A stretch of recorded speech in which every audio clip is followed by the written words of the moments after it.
So I was there on Wednesday when Charlie Kirk was assassinated. I had taken my son to come and watch him because I thought that it would be important for him to see civil discourse.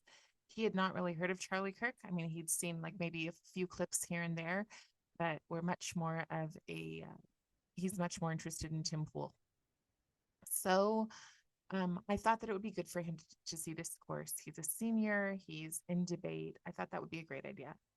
I'm also the state director of Utah Moms for America. So I had brought a group of moms with me, and we're all so excited. Um, I do think that there was kind of a foreboding, like what what's going to happen in terms of agitators. I just expected them to do what normally happens. They knock down a tent or something or yell and scream. And actually, I kind of wanted my son to see that because I felt that if he did, um, it would just give him kind of a glimpse into my world, and also to see that people react, I would say, as toddlers. So we get there and there's so many people,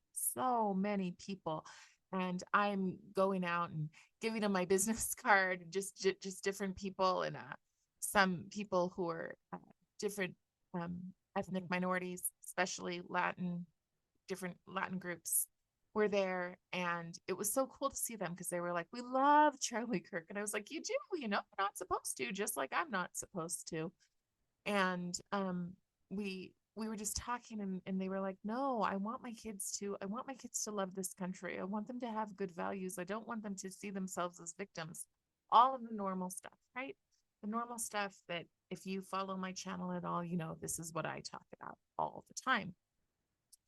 So it was a party atmosphere. It was too hot. It was too hot, but it was a party atmosphere. And I honestly thought, oh, my son could go to this school. There's enough people here who seem to be based, as I would say, that he could go to the school and he would be fine.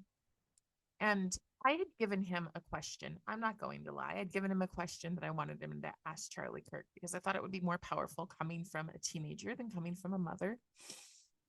And the question was based on things that he and I talk about on a regular basis.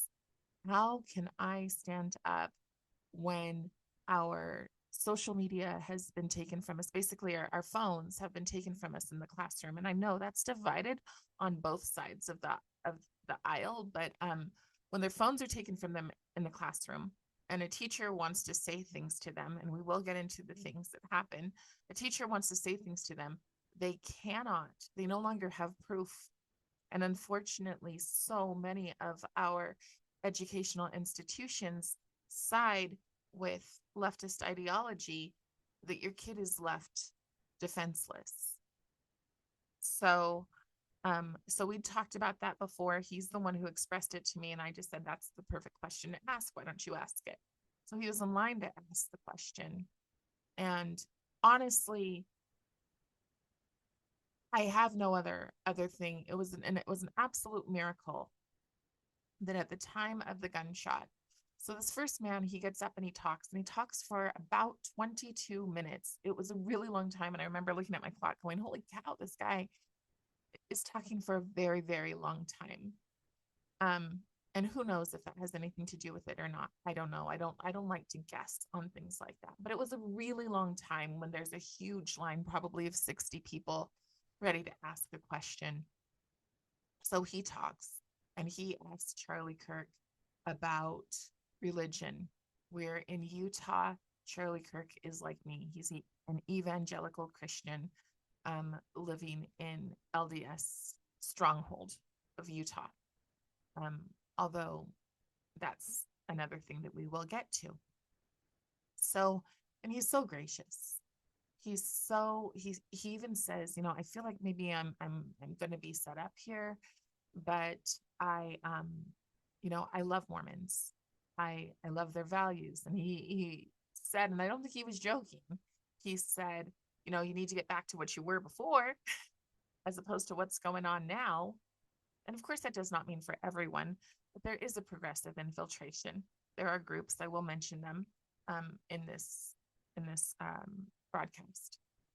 But he said, but I love people.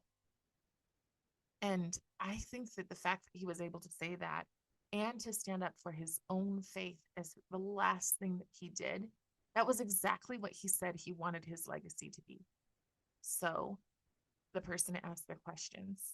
When they were finally finished, the next person got up, and his question was about trans shooters and Trump saying they shouldn't have guns. And Charlie answered, and he said something along the lines of, so how many shooters have there been?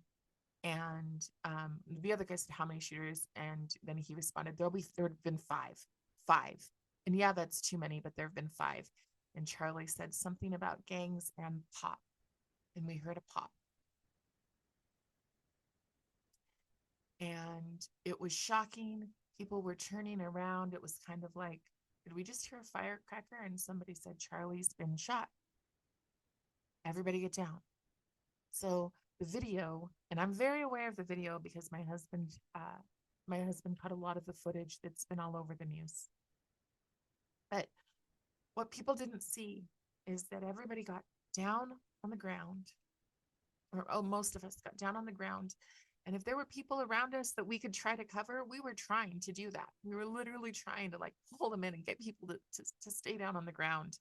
And I remember thinking very, very clearly, it's going to be the back of my head or it'll be my back. And I hope it's fast. But even if it's not, it's okay. It's okay because I've been doing the work I'm supposed to be doing. And there was something so peaceful about that moment, thinking that we were all going to be Charlie. And so I have no idea the time, and I'm hesitant to say because people will just jump on and call you a liar, right? So it felt like 5 minutes. I'm sure it was less than a minute that we were down before we got up and everybody started running. But it was enough time to think those thoughts, whatever it was. And then I could not find my son. Remember, he was in that front row. And I could not find him. And so I was screaming my son's name, which I will not say because unfortunately, we are not safe to say our children's names as conservatives in this fight. And it is a fight. And so I was calling his name. And I was walking up the stairs and there was a group of the protesters and they had all of these signs. The biggest one that I think people need to be aware of was a sign that said, I was here when Utah flipped blue. That's important. That is very important to the rest of this whole why things are happening the way they are.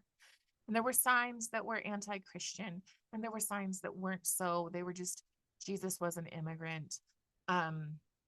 There were just, LGBTQ pro signs. And as soon as people realized that there wasn't going to be any more shooting, some of those people, not all of them, but some of them started saying, he's dead. Wow, I'm glad.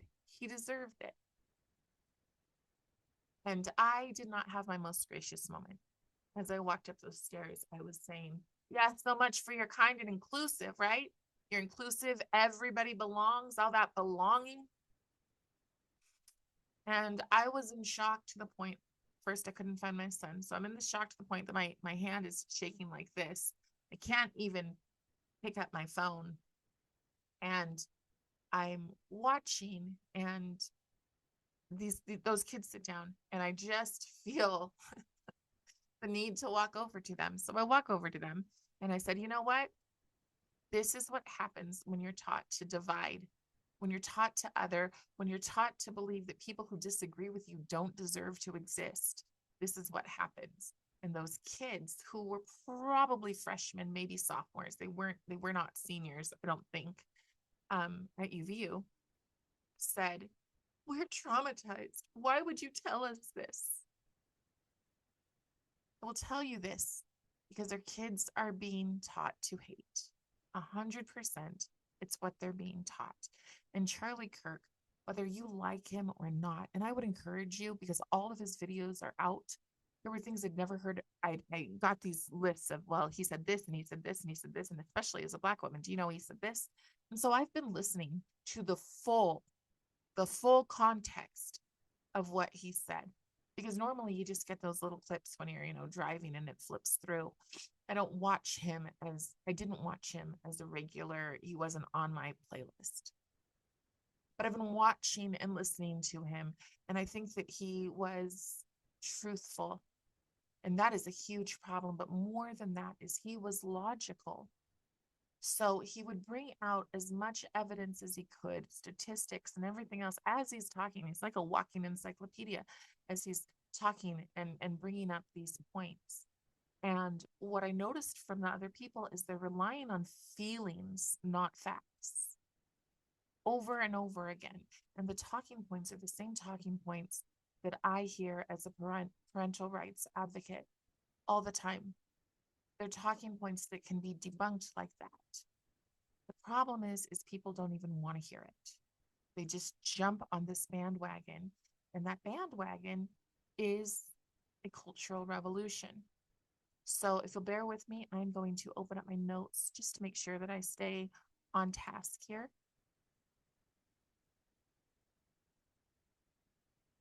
Yes, so several people asked, how could this happen in Utah? And I just want to give you an example of what's been going on in Utah. I was not surprised by this. One of my friends is Lady Maga. Lady Maga made a post about getting told that, they want to throw bricks at his head. I have gone to Weber State University a couple of years ago to speak, to defend our position on being anti-DEI, which is diversity, equity, and inclusion. So I went with Senator Johnson to Weber State, and students protested me. At this time, I was a first grade teacher's aide, probably the least harmful person that you could ever find. Children of every color, disability, whatever, they love me. That's who I am. And I get there and I find out I have to have a police escort. And I'm like, what? And then all of these kids have made signs. And so they've got these signs and they're holding them up and they say, why do you hate diversity? And they have opinions in their head of who I am, having never once met me because somebody told them to. And at the end, so every time I would speak, every single time, the crowd who would come in, and I will give you credit, they were silent. They would turn their backs every single time I spoke. And the reason they did that is because there was a woman in the crowd. She was a head of their chapter's NAACP. National Civil, the rights for colored people, right? We need to be really clear on things like this. The things that we have always thought were good have more often than you would expect, been co-opted. So the NAACP does not stand for the things that it used to stand for. It now stands for social justice, which I would call social injustice, because I think that whenever you switch one side and put the other side in its place and say, now you can be rotten because this side was rotten, we haven't really progressed. We haven't moved forward. We are just swinging the pendulum and encouraging hatred, which is something I'm fundamentally against. Hating people without knowing anything about them. Trust me, there are people in this world who will give you a reason to dislike them. They'll give you a reason to be sickened by them. I'm sure many of you have seen it. If you've seen any of the posts in the mainstream leftist media on a 31-year-old young man being shot and killed in front of a bunch of young people who looked up to him, including his 3-year-old daughter and his 1-year-old son. and people feel justified in their victimhood. Again, this is very specific to Utah. So, a few years ago, when I spoke with Senator Johnson at Weber State, students protested me. They turned their backs every time I spoke. Before I even entered the building, I needed a police escort. And when I left, I had to have a police escort as well. The president of the teachers, or not the president, teachers union, the students union at Weber State presented me with a paper with their commitments. These two white, one boy, one girl kids came up and presented me with their commitments to DEI. And I was frustrated in that meeting, just as frustrated as I am now, because we are infantilizing these kids and telling them they're stunning and brave for doing it. So here's the thing. My message to those kids, had I been allowed to fully get it out, is, well, first off, I'm biracial, right? You can see that. So I'm biracial. I also grew up and aged out of the foster system after a horrific childhood that includes everything except, until this week, having someone killed in front of me. Everything else on the ACEs scale had already happened. So sexual abuse, physical abuse, mental abuse, you name it, I've been through it. And I don't embrace the victim narrative. And that's what makes me scary in Utah. That's what makes it so people have made some pretty vicious threats about me in Utah, because I don't embrace my victimhood. And I encourage other people not to do the same. So the issue here is that the students were convinced by professors that even hearing my message would cause them emotional harm. Do you get it? Do you see that connection? The whole I am Charlie.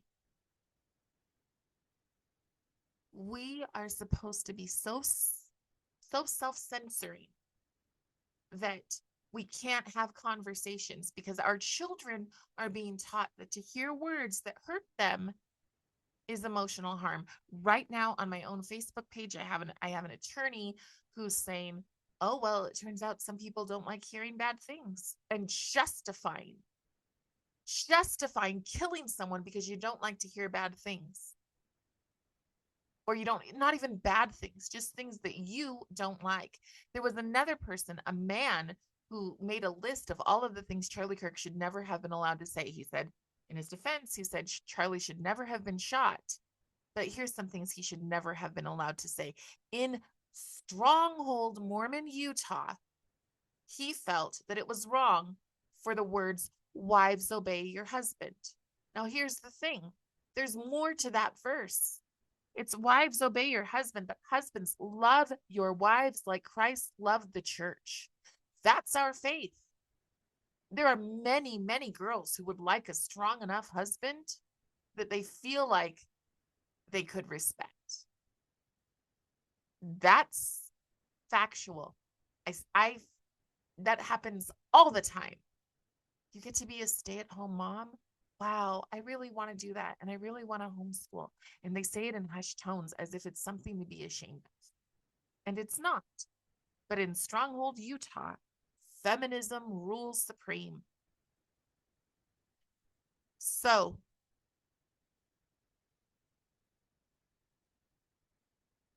that same message that victim is a virtue is everywhere in Utah.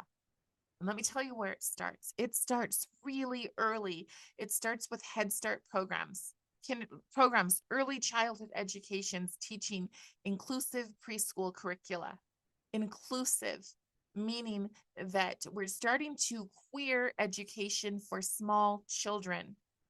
There was a teacher friend of mine, was being the operative word. She was going to school to be a teacher, and she shared with me a bunch of papers in Utah at UVU about how at their early education classes, they were going to learn how to queer early childhood literacy. That's at UVU. At UVU, I was once asked to speak to a group of social workers and teachers online with another person. And as we were talking, a person said, I can't understand how how do I grade papers without considering their race? Again, that's UVU. And UVU is not the only one. So I don't want to attack just UVU, right? I mean, I'm sorry, I'm going to go Weber, UVU. These are ones that I'm familiar with. I know that we have other schools that have changed their names to be woke, to be progressive. So what we have here is a safety culture. So let me go. That was just preschool. So these children are taught to see color before they would naturally learn to see color. See, babies do not care. Stupid Ibram X. Kendi with his uh, anti-racist baby, he is projecting his own constant obsession with race onto babies. But many times in my life, I have been a nanny or I've babysat children. And I become the person that they oftentimes call mama because I'm with them for a couple of hours a day or sometimes the whole day, depending. They don't see color. Usually it happens. I remember the first time a foster sister of mine, I lived with them for about 3 years, foster cousin, sorry. I lived with them for about 3 years. We're in the pool one time, we're swimming, and she looks at me, she stops and she goes, Carrie, you're Black. And I was like, yep. I remember my son, it happened for him earlier. He and his little best friend were in the bathtub together. His best friend's taking his bath, and all of a sudden he looks at him and he goes, Dante, you're brown. And Dante looked very down, very shyly, and he goes, yeah. And my son goes, I'm pink, except for when I'm cold, then I'm purple. That's how kids take it. That's how kids take it unless they're taught to see it differently. This is the natural order of things, and that is a huge threat. The elite, the progressive elite, do not want a natural order of things. And Utah is covered with the elite who actually think they are truly better, that they are divinely better than people in their communities. So elites tell us what is natural isn't good. And they push the idea that innocence itself is a threat. Innocence, a child knowing the difference between a boy and a girl, is a threat. It can cause somebody emotional harm. And emotional harm now apparently is justifiable for the worst atrocities. So by elementary school, young kids are taught to censor themselves in the name of being a good friend. A good friend can't be different in a way that makes somebody uncomfortable. So in the name of being a good friend, this is early social and emotional learning. Parents will not recognize it unless you are deep in the parental rights advocacy and deep in the studying of where this leads to. You will not recognize it because it will come in songs. It will come in, hand games. It will come in different things. But sometimes your kids may say something like, he has more privilege than me. I have a friend who's got mixed kids, and both of them, and one of them is lighter than the other, and they now have those conversations, and they do not have social media. They're in elementary school. Not that that means anything, but for them, it's the case. So in middle school, many look at the cool teacher. I get that because I am that. And too many of those teachers are also activists. That I am not.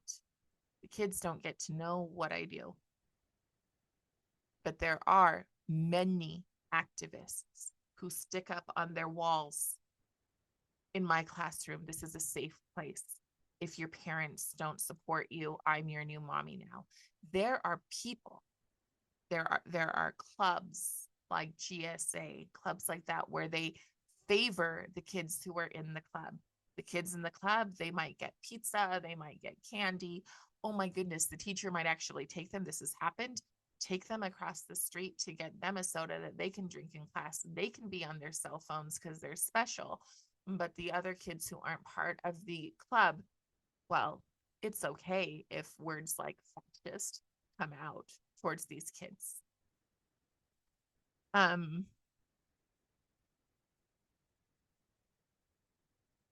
So they're openly working to reshape the hearts and minds of our children, or as one very prominent voice in Utah who is, I don't know if I would say in the pocket, but I would say has control and has strong relationships with many of our elected officials. Her name is Becky Edwards. And what she has said is, we want to fundamentally transform Utah. This is a woman who's very much involved, and that's very much what she wants to do. Believe she has a relative who is part of the queer community, and that is becoming the focus of schools. If you go to your school's pages and you start looking at student success centers and you start following the lines, it will show you links for inclusive policies in the classroom. And once again, what you have to understand is that the words mean something different. So let me take that back to Charlie, because I've seen multiple times where his quote about empathy has been one word, like one sentence has been taken out of the whole quote. And he talks about empathy and he says, it's been used, it's been weaponized. And I promise you, it has. It has been used and weaponized. You are only empathetic if you are progressive. If your empathy goes to the fact that you've got a bunch of young men who don't know, who are shiftless and what they're going to do for the rest of their life because they're in America and they can't get a good job because the good jobs go to illegal immigrants who will take less money, and your empathy goes to those kids, you are then a fascist. You are then a bigot. How about the people who are stealing your children's birthright? What are they? They're nothing. They're the elite professionals that you should trust. This is where Utah is. I have had many parents say, what in the world is going on in school? I've sent a message to the teacher, and the response I get back is, trust us, we are the experts. There's no humility there. There's no partnership there. We are the experts. This week, the majority of our schools stayed mum, silent. They didn't talk about September 11th, and they didn't talk about the death, the murder over free speech. They just said nothing. That is Utah.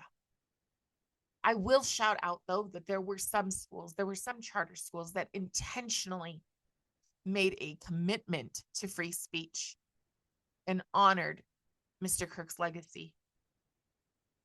They didn't say, we support everything he said. We don't support everything he said. They said he had a right to say it. And he understood that when discourse ends, violence begins. And that is something that a well-informed populace should know. But instead, by the time they get to high school, the kids are told, ooh, politics, they're kind of boring. You know, I used to really be involved. I used to really care about politics, but it's just too heavy, man. Just, yeah, we don't need that. Telling our kids that they should not be involved in their futures is robbing them of their futures. That's what we're doing here. So we have ally programs, bathroom ally programs where people are told, you know, be the kind friend, make sure that your transitioning friend or your confused friend feels safe in the bathroom. That is Soviet level Stasi stuff.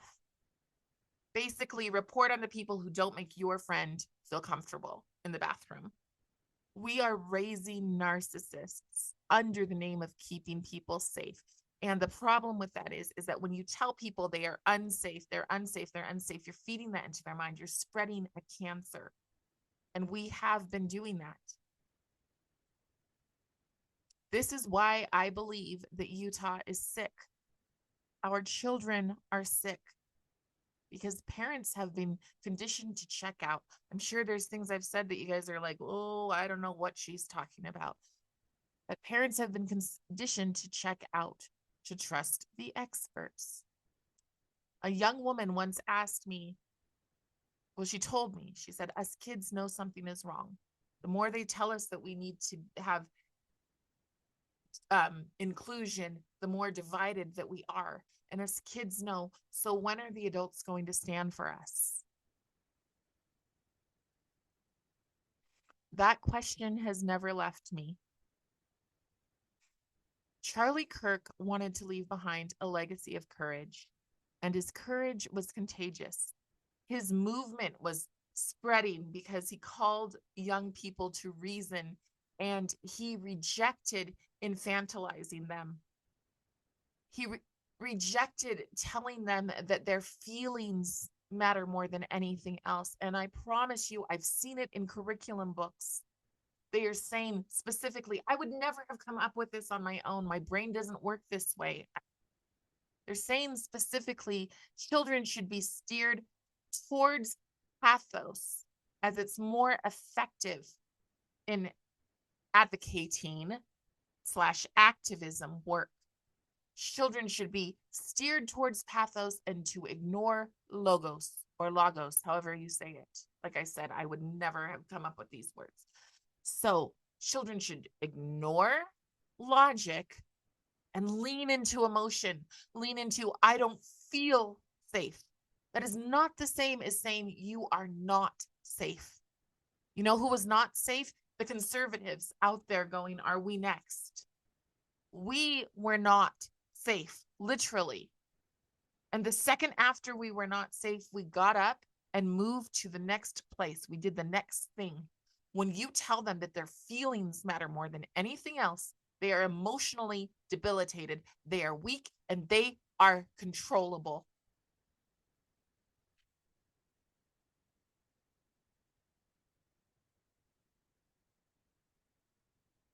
Groups like Stronger Together, Better Utah, One Utah, and Equality Utah push the opposite. They push that our children must be taken care of by big government. And you need to understand that many of the people involved in these groups are running for office. You will be electing them. Stronger Together was touting how proud they are that their people are the ones that are going to be on the ballot. And you don't have a choice because you've been told that politics are boring and you shouldn't care.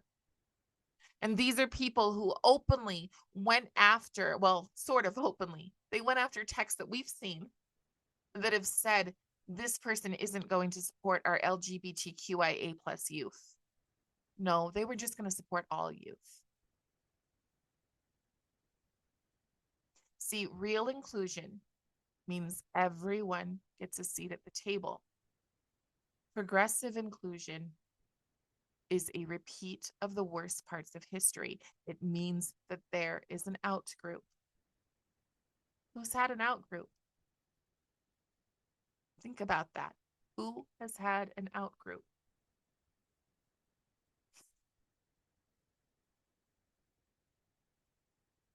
Let's talk about our governor. And I get that I am treading on thin ice here. I will give him credit for his diplomatic response. I will even say sometimes I'm convinced he wants to do the right thing, but I think that he's very much a progressive. I honestly think that Governor Spencer Cox wouldn't mind being Keira Starmer and that he goes where the wind blows. I have sat in an office with him and talked to him about my concerns with ethnic studies, why we are anti-DEI, and he used us. We stood in his office. He took a picture of with us. And by us, I mean a group of minorities, a group of Black people. He took a group with a picture with us. But then the people that he endorsed when they were running for office were the people who stick with the NEA agenda, the people who stick with the globalism, who literally said World Economic Forum and us are partnering for our schools. That's who he stuck with. So while people are saying, wow, what a stunning, brave stump speech, the reality is, whether they intended it or not, and it's hard for me to believe that they didn't, because behind closed doors, a lot of these groups are quite awful. They have the blood on their hands since 2020 of openly saying disparaging things about conservatives. Before, it felt like before my name was even on the ballot, people were saying she's right-wing MAGA. My favorite thing they call me is Black MAGA. Now, MAGA, if you don't know, means Make America Great Again. I just would like to go back to before the insanity of saying, please, big government, take care of us. That's where I fall, but that had nothing to do with my campaign, nor did my race. I just believed everybody deserved a seat at the table. I am Charlie. I believed everyone had deserved a seat at the table, and I worked hard to make that happen.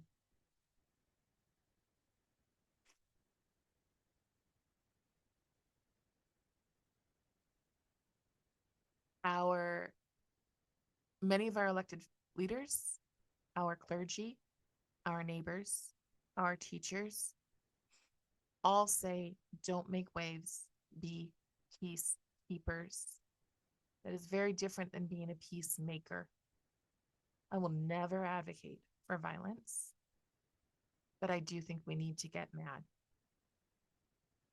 The things that have been targeted towards our kids for money are ridiculous. They are breaking their minds. And that's why I was not surprised about this young man. Do I think he was a monster? Yeah. I also think he was broken, and I think that he was a pawn. And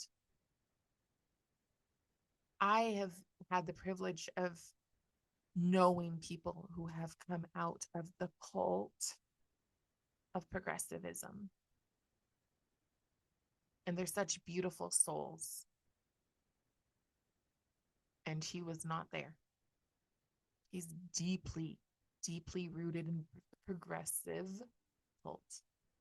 I love the fact that he's not purple haired and doing whatever. I mean, I guess he does have a boyfriend who is transitioning, but he looks like what he is, what he was, the boy next door, your neighbor, the kid who might have played with your kids.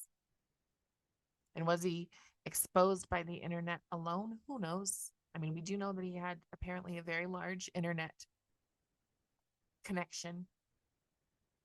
But I know that throughout Utah, there's this safety culture. There's this, you can only be virtuous if you're a victim. And if you're a victim and anyone hurts you, then you can hurt them back however you need to, because you are virtuous. You are the hero in your own mind. We created this.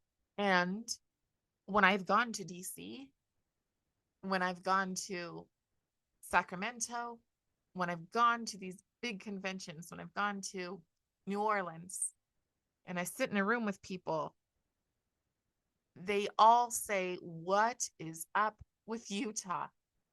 Utah was the place we never expected this to happen. What is up with it?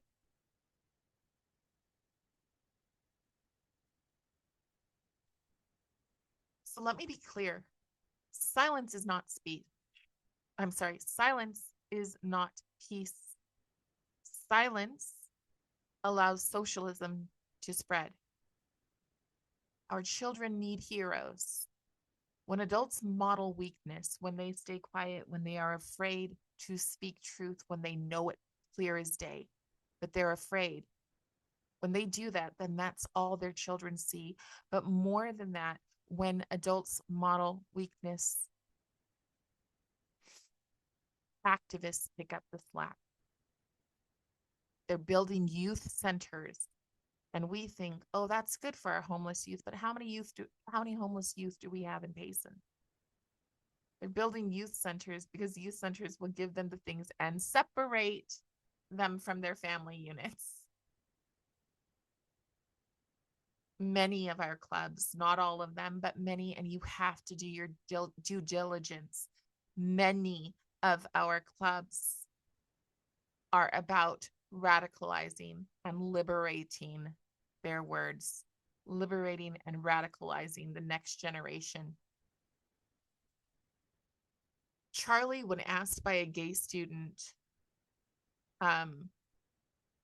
what would you do with me, gave a very simple response. He said, you are more than just the fact that you're gay. Don't put yourself in a box. That's my paraphrasing of what he said. But he did say you are more than that. And he said, I don't think that you should identify first as your gender. Are you at this university? Are you doing something good for your life? Do you agree with us on a lot of things? Then welcome to the party. That's what he actually said. He refused to let kids be put in boxes. And to me, that's the best form of compassion that we can have. The first thing I said to my students last week was, like me or love me, I don't care about emotions. I mean, I do care about you as a person, but if somebody falls down on the ground and decides that they're going to have a breakdown in my class, I'm going to step right over it because we don't have time, and that's not serving you. Instead, we have had a governor who has sat with the LGBTQ kids with their wristbands or their armbands, not their star, because they're not educated enough to understand that the armband was for the baddies. And he doesn't correct that. And he sits and demotes and lets them talk on their feelings. Meanwhile, there have been a number of kids that I have served that have been on the queer spectrum, and they've loved me until they've gotten on my social media and realized that I'm a conservative. Because in my classrooms and in my interactions, in my visiting youth groups, whatever it is that I'm doing, I don't care about the color of their skin or their gender. I care that they are uniquely and wonderfully made. I am Charlie. As I drove home from the UVU, I passed a sign that read, how could anyone be against diversity? But it wasn't really a question. It's a tool of shame. If you don't support diversity in the way that we want you to, which means open borders, well, then you're a bigot. You should be afraid of, and that is literally the way it looks. It looks like a person is harassing like this in the picture, but they're saying, how could anyone be afraid of diversity? Meanwhile, the progressives are extremely afraid of diversity of thought.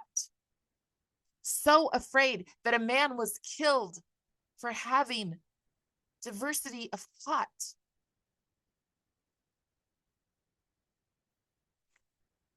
Different colors, races, genders can all be beautiful, can all be interesting, can all be like, ooh, I want to sit down and talk to you because I want to know your story. But if your story alone puts you in a place that's higher than another person, that's ugly. That is oppression.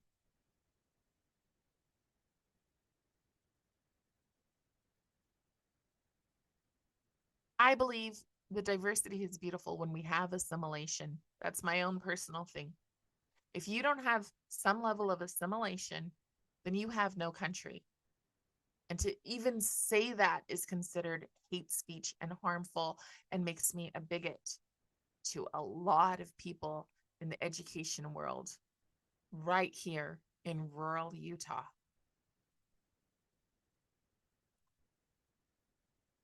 That is why what happened on Wednesday matters. It's accumulation of teaching that kindness means silencing truth, that it is good to not tolerate the intolerant. The boy who pulled the trigger wasn't evil, but he was broken. And the system that created him and that continues to normalize this fragility in our kids. Look at that boy. I can think of 6 boys on my block that he could be, including my own son. Look at him. So the system that continues to normalize this fragility and rage, that system brought in by the progressive elites that think that their newfound pseudoscience hate is empowering and enlightening, that is evil. That is systemic bigotry. Fill in whatever kind you want.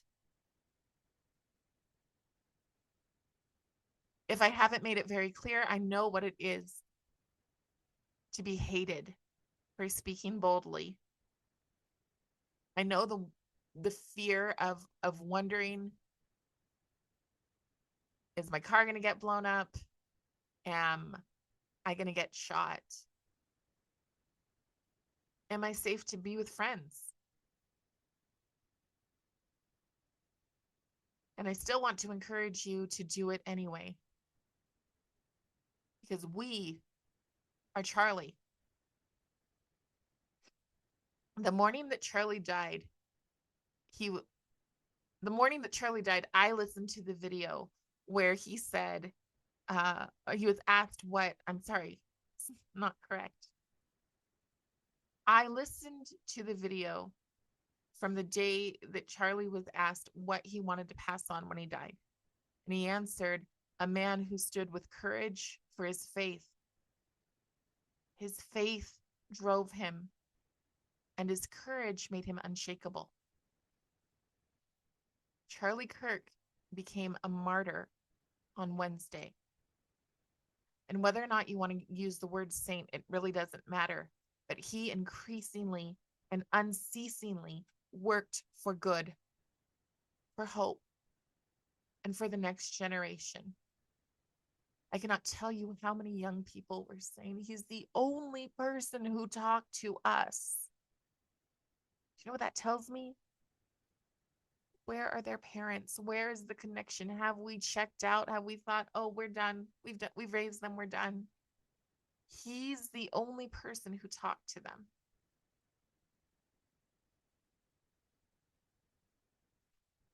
Charlie's faith made him unshakable. And that's the thing. So many people think that we in Utah are a religious people, so we are driven by faith. But no, we are driven by compliance. People stand up here and tell us what to do. Sometimes I'll ask, does the community want to do this? And they'll say, oh, I need to ask. We should get the bishop involved. Why? No, I don't have a problem with getting the bishop involved, but why can't you do it for yourself?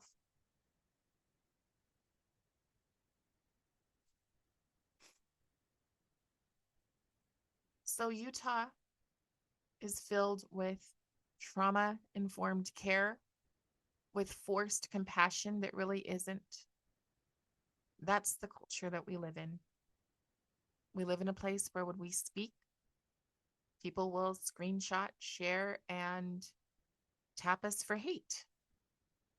And we do it anyway. Speak the truth anyway.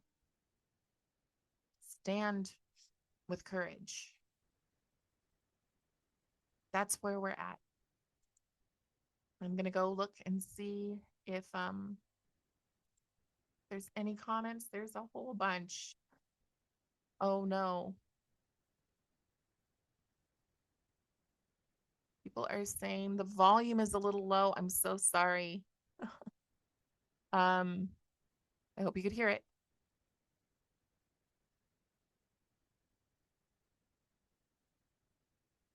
Interesting. You and people change you. You don't repeat I can't read. I'm sorry, I can't read what you're saying there. Charlie was mainstream. I would agree. That's why I am Charlie. That's why that is taking off like so many people, because he wasn't really radical. Charlie said what the majority of people were too afraid to say, and he said it often, and he knew. There's one video that you can watch of him where he talks about, I guess I could maybe turn up my volume now. There's one video where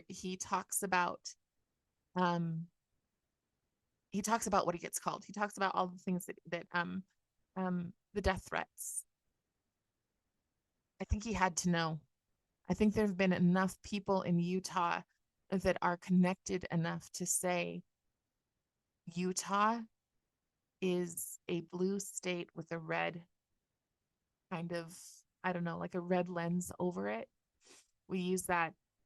It's used to control, and people think that we're safe here. Trust me, I get that, because I moved here from a true blue state. I moved here from Washington thinking I am going to go to Utah. I'm going to my husband's rural town, and I'm not going to have to worry about anything, and I'm going to get my son through school and things will be fine. And then I got here and I saw what they're doing. I mean, even on our own page, as we're saying, we're going to have a Charlie Kirk walk, which if you're in Utah, come. We're going to walk for Charlie next Sunday. And even then, when we're saying those kind of things, people in our own little rural town are making mocking and disparaging comments and saying things like, no decent person is going to go. I don't understand how people don't understand that this isn't a repeat of history. There had to be a place where you mistrusted and hated your neighbors enough to allow them to get piled up in trucks and on trains. There had to be a starting point for that. You can't hate one mainstream and not the other. Oh, okay, I understand. That's what you're saying. I don't think that I think that for the left, it's more like they've leaned into the left, where the mainstream right is different than the what I would call the far right, which I do believe. I just think the far right and the far left are basically a circle where it's hatred and conspiracy and I don't know. It's just bitter, and I don't want anything to do with it. I care about the normal everyday person who is being manipulated by both sides of that. Hearing bad things is one problem. When you hear them falsely promoting like fatty foods is healthy, that's not hearing things that's being told. Yeah. Thank you, Let Nick Cook. Thank you. I'm trying. I ticked off, as you can imagine, some people here in Utah, including, and who knows if this would be my conspiracy, but I ticked off the governor's a friend who happens to be a woman of color, and I've never been able to hit past the 1,000 mark. So, and that's okay, because it's not really the reason that I do it. I hope that, especially, I don't mean to sound ageist, but I'm trying so hard to be there for the kids who feel like nobody is there for them. I know a young man who I'm very afraid might end up being the next shooter. And all I can do is put out what I hope is goodness and what I hope is analytical thinking. I also teach a bunch of young people that I hope one day will just stumble across and go, oh, there's Mrs. B, and stumble across. And and learn to think. This is the tool I have. So, oh, I'm so glad that I'm glad the volume's better, Rose. Um, this is the tool I have. I am Charlie, right? We are Charlie. We do what we can. Charlie started out as an 18-year-old with a little sign saying, "Prove me wrong," and having conversations. And I think the last thing that I want to say is that, I mean, I'm still angry. I don't think I've slept longer than 8 hours in the last 3 days, but you get to choose what you do with your anger. My anger has motivated me to using names when I'm talking, because before I would never do that. But now I just need to point people in the directions and say, hey, if you're in a room or in a club or whatever with those people, you should probably get yourself out. But I also think that anger can motivate us to action. For me, Charlie Kirk is like he was a captain in our army. And it was funny. I was in church today and the pastor referred to Les Miserables and the empty chairs and empty tables. And just thinking about, he didn't say that, but that's what I thought when he said it. But I just thought, you know what? This is a battle. This is an absolute war, and we have lost a really good captain. But we have not lost the war. And like I said, when I was on the ground and I felt like, oh, this is the moment. This is when it's going to happen. And when that happened or didn't happen, and I just thought, I'm okay. This is okay if this is it. I think that's really important. Yes, I did see Charlie's wife when she spoke about her husband, and I'm so excited that it's going to keep going. You guys, I just want to encourage you who've been here and watched that if you first, please like and share. I never say that. So please do. Please like, share, and subscribe. Let's see if I can get past this curse that I've had for like 2 years. But also go watch the Turning Point videos. Make yourself watch one. Make yourself listen. And if you don't agree with what Charlie said, that's okay. You don't have to, but it'll be so good for your own mental health to be able to sit and hear another person's opinion, because these bubbles, they don't allow us a seat at the table. A seat at the table means everybody gets to come, even if what they say pisses you off. Everybody gets to come to the table. So I hope this was beneficial for you. That was my experience. If you're a praying person, please pray for my son, because, well, for all of the kiddos who are out there, there's a lot of kids who are afraid. So let me just repeat. We plan on doing a walk for Charlie after his memorial service next Sunday. And I'm very hopeful. I don't know if it'll happen, but I'm very hopeful that the school will be opened and we can finish where this whole thing started, because those kids are afraid. A lot of the kids had said, how do we stand up? How do we stand up when we could get killed for it? And it's, how do we walk back there? How do we stand in those spaces? If we don't do it, regardless of, what could happen, if we don't do it, we give in to fear. And that is the reason that Charlie was killed in front of a group of people. There are other places it could have happened, but he was killed in front of a group of young people because they wanted to demoralize them. They wanted them to say, oh, never, I'm never going to stand up again. Do it anyway. Do it anyway. Thank you so much. I'm glad you listened. And I will talk to you next time. Bye.